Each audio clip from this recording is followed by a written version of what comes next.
hey, I'm Georgia. I'm a senior strategic designer at a global design and innovation consultancy. Today I'm sharing 3 books that I turn back to time and time again. I'm obsessed with them. I always refer back to certain chapters within them or even just one-liners. I think any designers, strategists, or consultants would really benefit from reading these books. So obviously there's a bunch of bestsellers out there and these books are probably pretty common, so I'm not going to touch base on them, but if you haven't read them, obviously recommend The Design of Everyday Things by Don Norman, cult classic, the Bible, Good Strategy, Bad Strategy. Any strategist or anyone interested in understanding strategy better will get so much from this. I've personally marked out so many lines from this book. For anyone who is maybe a design researcher, a human-centered designer, or a UX designer, I definitely recommend User-Friendly, How the Hidden Rules of Design Are Changing the Way We Live, Work, and Play. This one was a really enjoyable read, and if you don't have time to read the book, the Design Matters episode with Debbie Millman was really easy to listen to and you still get the highlights from that. And then of course, for any innovators, strategists, you've just got your classic, The Innovator's Dilemma. Definitely read that if you haven't already, although it is a little bit outdated with its examples of floppy disks. And just a bit of background about me and my relationship with reading. I love to read. I particularly have been reading a lot in the last year because I discovered this little thing that I'm not sure others know about, but it's called the library, and essentially it's just like a bunch of free books that you can borrow, and yeah, it's just incredible. The thing that I love about books is that essentially you've got this person somewhere in the world and they've spent years, if not decades, thinking about this certain topic and talking about it with everyone they know and just letting those thoughts bubble away in their mind. And then they've gotten to this stage where they've distilled it all down into like this single book, and all of a sudden you can just spend a week or 2 reading that book and have all of that knowledge that took them years to accumulate, and you can just take that information with you forward. And yeah, I'm a huge fan, as you can tell. So let's jump into the 3 books that I think have really helped shape my career and which every strategist, designer, or consultant should definitely be picking up. Okay, book number 1. Ooh, which one should I pick? Okay, let's go with this one first. So this book I absolutely adore. I came across this author through a podcast. Her name is Priya Parker and her book is The Art of Gathering. It's all about how we meet and why it matters. So Priya Parker is trained in the field of conflict resolution, which I feel you can definitely see coming across in this book. Essentially, it's about the fact that how we gather is equal or if not more important than the act of gathering itself. For consulting and strategic design, we are responsible for bringing people together. Like literally a lot of you would associate with the term facilitator. And in the act of facilitating those conversations that we're responsible for, that is another word for gathering. So there's so much to take out of here in terms of making those gatherings with those people, those clients, more important, let alone in your personal life as well. So there's just lots of tips and tricks here that I implement every day. I think the most important one is rules. So I think traditionally if we consider applying rules to a gathering, be it social or work related, you might seem to be that kind of control-like person who's a bit too uptight and trying too hard, but in fact the rules are paramount to making sure that the experience is enjoyable and that you get to the outcomes you desire. So really simple rule is just like no phones. If you want to make sure that everyone is giving their full attention in this particular meeting, you create that rule. So once you kind of have decided what your rules are, you want to implement those. You want to make them clear to everyone, whether that's before they arrive so that they can prepare for what's to come, or as they enter. Most importantly, your rules do have to come with consequences, and you do have to follow through with those consequences to kind of show importance to that rule. So obviously if you're in a meeting and you set out a particular rule and one person is not adhering to that rule, first of all, they understand why you put that rule in place so that it's not like, why are you telling me to do that? But then if they don't follow that rule, to have consequences. And so Priya Parker, in her example, for a particular conference, she said if they didn't follow through with the rules that were agreed upon, they actually had to do push-ups in front of everyone.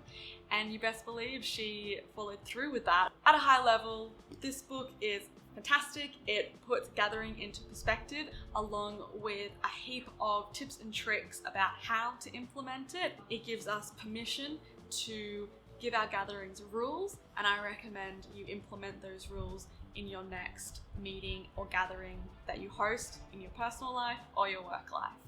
All right, we're done. Okay, book number 2.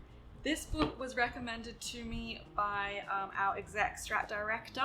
I picked it up and I literally read it in one weekend. I was just obsessed with it. It's called The Medici Effect, and it's by Frans Johansson, or Johansson? Probably Johansson. Frans Johansson.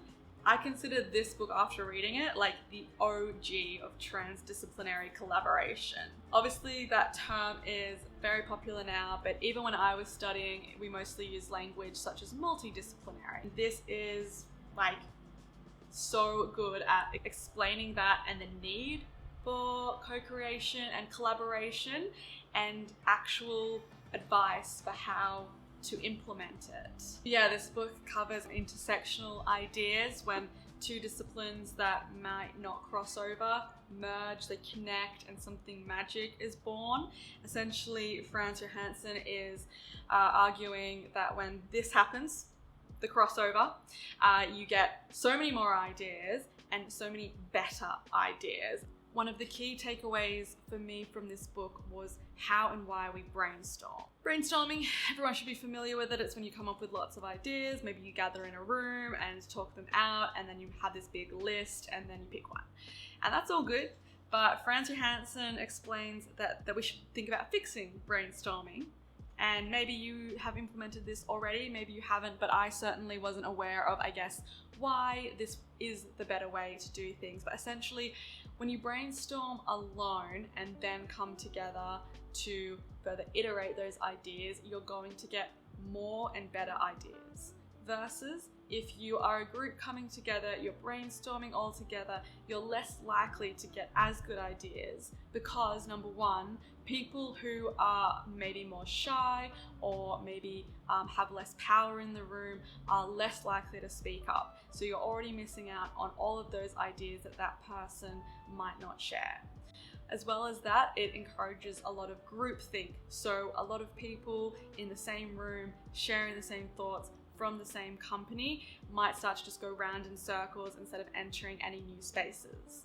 Versus, as Frans Johansson mentions in this book, if you were to brainstorm individually first and get all of your own thoughts down onto paper and then come together as a group and, I guess, cross-pollinate all of those ideas, you would get more and better ideas because everyone is able to sit down and have their first thoughts and get their ideas onto a piece of paper, and then the dynamics of power and play come in, but at least the groundwork is there and everyone can see what was originally noted down.